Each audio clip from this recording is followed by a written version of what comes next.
کر لیا اور میں نے گنگنانا شروع کر دیا، میں نے ہدی پڑھنا شروع کر دی۔ اس عورت نے پھر قرآن کریم کی آیت پڑھ کر کے فرمائش کی، فَقْرَؤْا مَا تَيَسَّرَ مِنَ الْقُرْآنِ، یہ جو تو نغمے پڑھ رہا ہے، یہ جو تو ہدی خواہ ہے، یہ جو تو ہدی پڑھ رہا ہے، ترانہ پڑھ رہا ہے، اس کو چھوڑ۔ فَقْرَؤْا مَا تَيَسَّرَ مِنَ الْقُرْآنِ، کچھ قرآن تجھے یاد ہے تو قرآن پڑھ کر کے سنا۔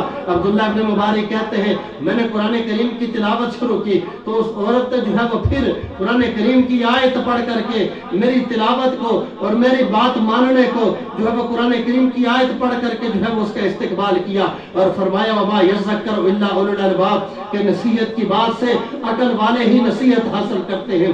عبداللہ ابن مبارک کہتے ہیں اب میں چل رہا تھا، وہ سواری پہ سوار تھی، میں نے راستے کے اندر جو ہے وہ چلتے چلتے اس سے پوچھ لیا کہ تو کن لوگوں میں سے ہے، تیرا خاندان کیا ہے، قبیلہ کیا ہے؟ تو وہ کہنے لگی وَلَا تَقْفُ مَا لَيْسَ لَكَ بِهِ عِلْمٌ إِنَّ السَّمْعَ وَالْبَصَرَ وَالْفُؤَادَ كُلُّ أُولَٰئِكَ كَانَ عَنْهُ مَسْئُولًا، کہ ایسی چیزوں کے بارے میں سوال نہ کر کہ جن کے ساتھ تیرا کوئی مطلب نہیں، اور یہ بات یاد رکھ کہ ہر بات جو زبان سے نکلتی ہے، جو کان سنتے ہیں، جو آنکھیں دیکھتی ہیں، اللہ کے سوا ہاں اس کی جواب دہی کرنی پڑے گی۔ اس لیے جو چیز تیرے مطلب کی نہیں اسے پوچھ کے نہ اپنا وقت برباد کر نہ میرا وقت برباد کر۔ عبداللہ ابن مبارک کہتے ہیں میں نے اسے معذرت کی، اماں مجھ سے غلطی ہو گئی، تجھ سے سوال کر لیا، اب نہیں پوچھوں گا۔ اس نے پھر قرآن کی آیت پڑھ کر کے جواب دیا لا تثریب علیکم اليوم یغفر اللہ لکم، میں نے تیری خطا کو معاف کیا، اللہ تبارک و تعالیٰ بھی تجھے معاف کرے، آج کے دن تجھ سے جو ہے وہ کوئی مواخذہ نہیں ہے۔ عبداللہ ابن مبارک کہتے ہیں میں اس عورت کو لے کر کے چلا اور ساتھ سفر کرتا کرتا جب اس کے قافلے کے قریب پہنچا تو جب قافلے کے قریب پہنچا تو میں نے اس سے پوچھا کہ اماں تیرا یہ قافلہ آ چکا ہے، اس قافلے کے اندر تیرا کون ہے تاکہ میں تجھے اس کے پاس پہنچا دوں؟ تو اس نے پھر قرآن کی آیت پڑھ کر کے جواب دیا المال والبنون زینت الحیات الدنیا، کہ مال اور بیٹے یہ دنیا کی زندگی کی زینت ہیں۔ عبداللہ ابن مبارک کہتے ہیں کہ میں سمجھ گیا کہ اس قافلے کے اندر اس کے بیٹے بھی ہیں اور ان کے ساتھ مال و اسباب بھی موجود ہے۔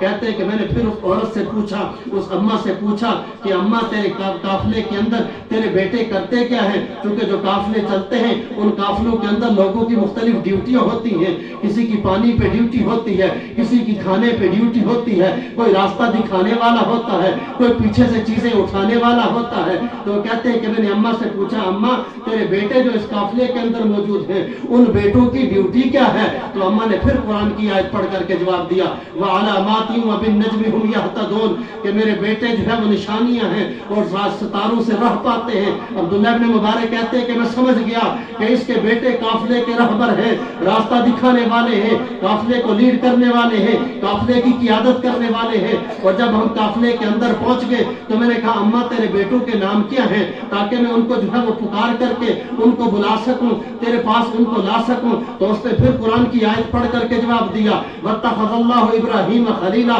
وَكَلَّمَ مُوسَىٰ تَكْلِيمًا يَا يَحْيَىٰ خُذِ الْكِتَابَ بِقُوَّةٍ۔ حضرت عبداللہ ابن مبارک کہتے ہیں میں سمجھ گیا کہ اس کے ایک بیٹے کا نام ابراہیم ہے، دوسرے بیٹے کا نام موسیٰ ہے، تیسرے بیٹے کا نام یحییٰ ہے۔ کہتے ہیں میں قافلے کے اندر گیا، میں نے پکار کر کے آواز دی یا ابراہیم یا موسیٰ یا یحییٰ، تین بیٹے تین نوجوان جو ہے وہ ظاہر ہوئے، یوں لگتا تھا جیسے چاند کے ٹکڑے ہیں۔ وہ آئے اور اپنی اماں کے پاس پہنچے اور اماں کے ساتھ ان کی ملاقات ہوئی تو اس اماں نے اپنے بیٹوں سے کہا فَبْعَثُوا أَحَدَكُمْ بِوَرِقِكُمْ هَٰذِهِ إِلَى الْمَدِينَةِ فَلْيَنظُرْ أَيُّهَا أَزْكَىٰ طَعَامًا، کہ تم میں سے کوئی ایک جائے، جا کر کے کھانے کا بندوبست کرے، کھانا لے کر کے آئے کہ جس نے مجھے قافلے تک پہنچایا ہے تاکہ ہم اس کا اکرام کریں، اسے کھانا کھلا کر کے بھیجیں۔ تو وہ ایک بیٹا بیٹوں میں سے جاتا ہے، جا کر کے کھانا لاتا ہے۔ عبداللہ ابن مبارک کہتے ہیں کھانا میرے سامنے رکھا جاتا ہے اور جب کھانا میرے سامنے آتا ہے وہ عورت وہ اماں پھر قرآن کریم کی آیت پڑھ کر کے کہتی ہے